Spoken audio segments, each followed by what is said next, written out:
Only about 8 months ago in June of 2024, I was attacked by a shark in Florida and in a life-threatening situation. Imagine looking down at your hand and there's nothing there, just flesh and bone. This seems like a scene out of a movie, but it was my reality. My friends and I were swimming in the crystal clear ocean water. There was not a single cloud in the sky. We were diving for sand dollars.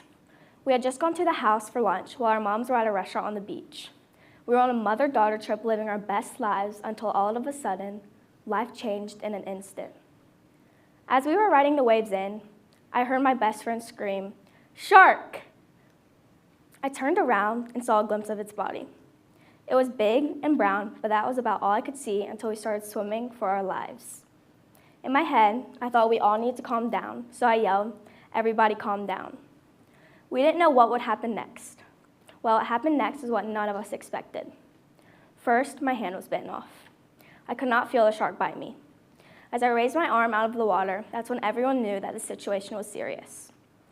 Next thing I know, the shark was latching onto my leg. Again, I could not feel it. I made eye contact with one of my best friends and tried to call for help, but no words came out. At that time, a hero ran to save me.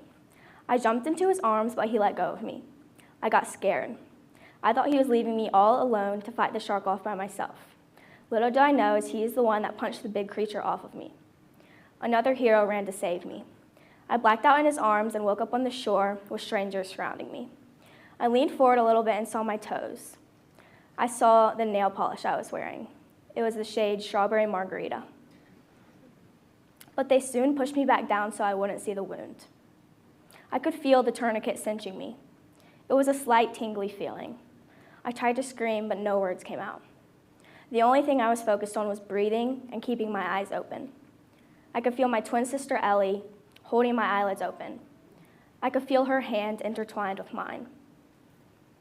Paramedics came and they loaded me onto a stretcher. They gave me an IV and an oxygen mask, which, let me tell you, it was not comfortable. The oxygen mask was just blowing hot air into my face the whole time, so I decided to not use it and to just hold it right next to me. They then had to carry me up a flight of stairs and into the ambulance. I remember being so relieved to be in the ambulance because there was cool air. I felt safe in the ambulance. The last thing I remember was the paramedics hanging an IV bag.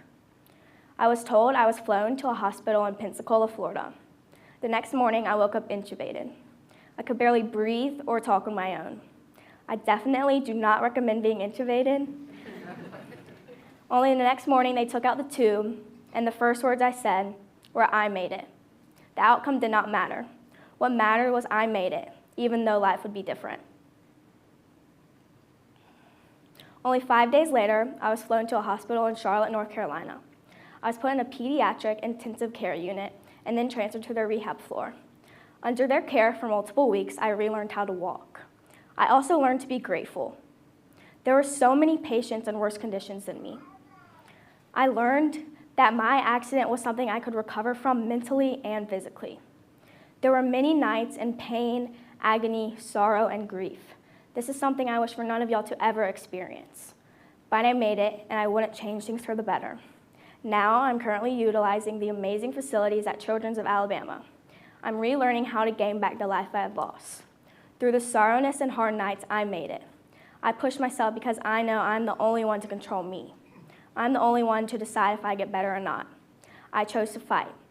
I chose to do it for the people who didn't make it and for the people who never got the chance. What does it mean to never give up? It means to be determined and to never stop working for your dreams. You always have to have a positive attitude no matter what the situation looks like. There was always someone in worse condition than you and would do anything in the world to trade places. You also have to be willing to accept failure. Accepting failure teaches us perseverance, which always leads to success. Never ever let an obstacle stop you or wear you down. And most importantly, never ever give up. Thank you.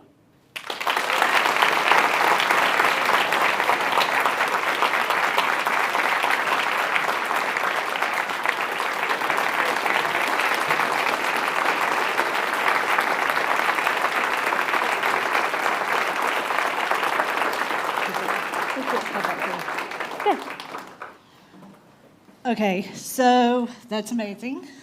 And we're so glad that you're here today to just share with us your story. But thanks for having me. We've had a chance to talk over the last few weeks, and there's some things that you've shared with us and the team that wasn't in your talk that I thought, if it's okay with you, we could just kind of talk about some of those things. All right, so here's a picture of you in the hospital, and you're wearing you're wearing these VR goggles. And so will you talk just a little bit about the science behind your recovery and some of the things that you participated in that helped you get to where you are today? So it's really cool. This VR, it has like multiple games in it to just promote my brain to just calm down all my pain and all the phantom pain, because I can still feel all my limbs right now, and sometimes very early in my recovery I would have just pain even though I didn't have my limbs. So the VR was very helpful. It was the one of the most useful technology that I've ever used. It was so helpful. So and that's pretty amazing. So you said that really the phantom pain in your arm, that was able to help, but then you shared with me the phantom pain for your leg is something that they're still working on the technology to help you with? Yes, so right now they have a VR headset programs for the arm, but they're still in the research phase of learning how to just program it for the leg, because it's two different concepts and two different parts of the brain. Because once you lose a limb, your brain tries to take over. So like there's a part in your brain for your arms and legs, and your brain tries to take that over and makes you forget once you lose. So the VR actually helps you to like remember like your lefts and rights and like how it feels and stuff like that. That's incredible. I mean, I think that's absolutely amazing what modern technology is able to help us do. Okay, this slide, this picture. You played golf before the event, and you're still playing golf. So tell us a little bit about how that's possible and your experience with golf. So I play golf usually once a week at Birmingham Country Club. My golf teacher has cerebral palsy, so he's very helpful, and he has brought us lots of connections, and he's just really helped me figure out just all the adaptations to be able to hit the golf ball. Sometimes I whiff it, but there's good days and bad days.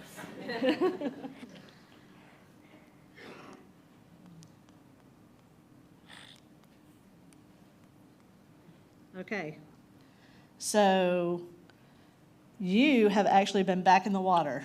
I have. Since the event, and you've actually been surfing, which is amazing, by the way. Like, that's incredible. So tell us about that experience and how that felt for you. So this was last October of 2024, and it was in California with the Bethany Hamilton Retreat, and they teach girls with limb differences and boys how to surf, how to just like adapt to life and just try to be normal. And this was actually the first time I was back in the ocean. We were wearing wetsuits, the water was very cold, but it was so much fun, and it was just so relieving to be back in the ocean. So Lulu, you have accomplished so much before the event, and then afterwards you're playing golf, you're surfing. What's next? What's next for Lulu? Well, lots of things, but I really want to go to the Paralympics. That's a main goal. Awesome. Yeah. I'll cheer for you there. I want to be an anesthesiologist when I'm older, and I'm creating my own foundation, so we'll hopefully launch that soon. All right. Well, thank you so much. Y'all give Lulu an amazing round of applause. Thank you so much for being here. Thank you. You're incredible.